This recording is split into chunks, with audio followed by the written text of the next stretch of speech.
Hello, today I want to talk about parallel and perpendicular lines.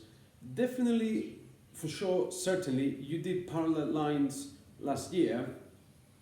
Not entirely sure about perpendicular lines. So we're going to look at both and take it from there.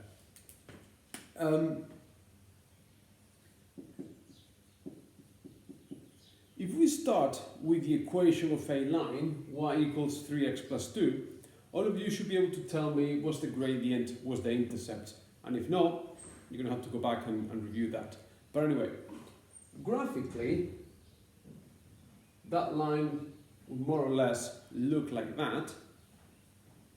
And any parallel line to this one here, such as that, what we can see graphically is that the gradients are the same, that's why they are parallel. So the two parallel lines have got the same gradient. So any line parallel to this one could be 3x and then plus or minus something. So plus 3 would be 1. That would be another parallel line. All of them have the same gradient. All these lines will be parallel. Now, the situation in the exam could very well be the case that they give you the equation of a line and they ask you to find a specific parallel line. So you have to find a line parallel to this one that goes through the point 3, 7. So, if I want to find a line parallel to this one here, I know the gradient is going to be 3. So the parallel line is going to be y equals 3x plus c. But I have to find the intercept because I have to find a particular line that goes through that point there. And in order to find c, I'm going to take the point and substitute it in because this line has to go through this point. So this point has to make the equation work. This is your x-coordinate and this is your y-coordinate. So your x-coordinate, we substitute there, and the y-coordinate, we substitute there. And with that, we can find c.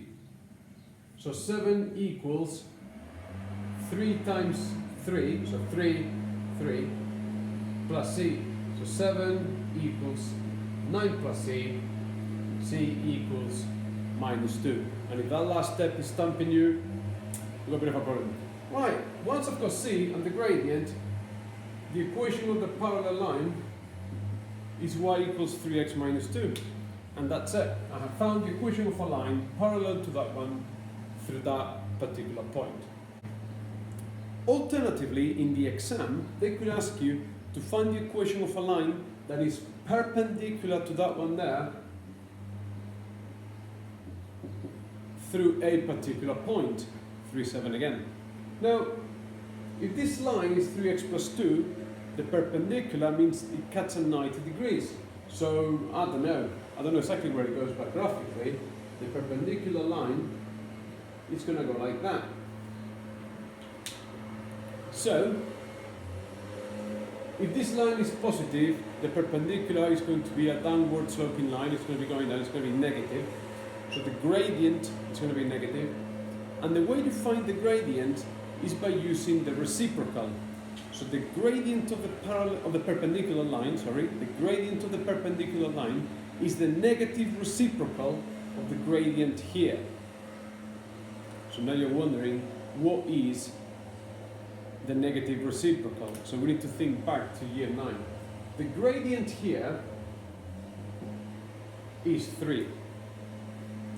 The reciprocal of 3 is 1/3.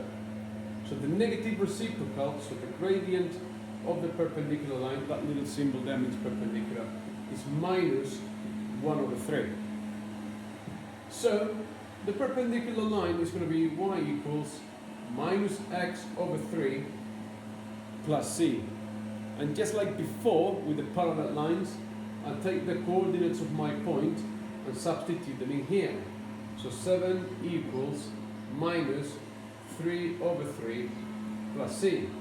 7 equals minus 1 plus c. C is 8. So the equation of a line perpendicular to this one here, going through 3, 7, is minus x over 3 plus 8. And perhaps now, the thing that has stumped you the most was the whole thing about the reciprocal. So remember, the reciprocal of a number is whatever number I have to multiply by in order to get 1 as an answer. So what's the reciprocal of 3? 3 times what makes 1? 1/3, because that's the definition of the reciprocal. Two numbers are the reciprocal of each other if, when I multiply them together, the answer is 1. If my gradient was 2/7, 2/7 times what makes 1? 7 over 2. Because then I get 14 over 14, which is 1. If I've got minus 1/7,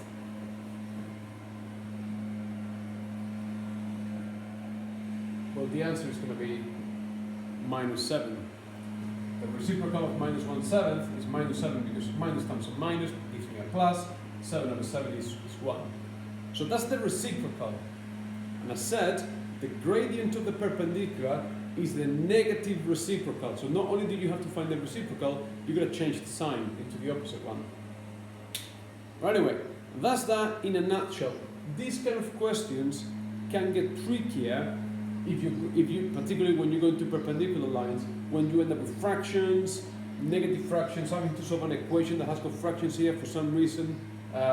People tend to struggle with the fractions there, but that's part and parcel of what you need to be able to do. So take notes. I hope you find that helpful. I'm pretty certain that most of you wouldn't have seen perpendicular lines last year, but you definitely have to know these for the exam. So good luck. Any questions, let me know.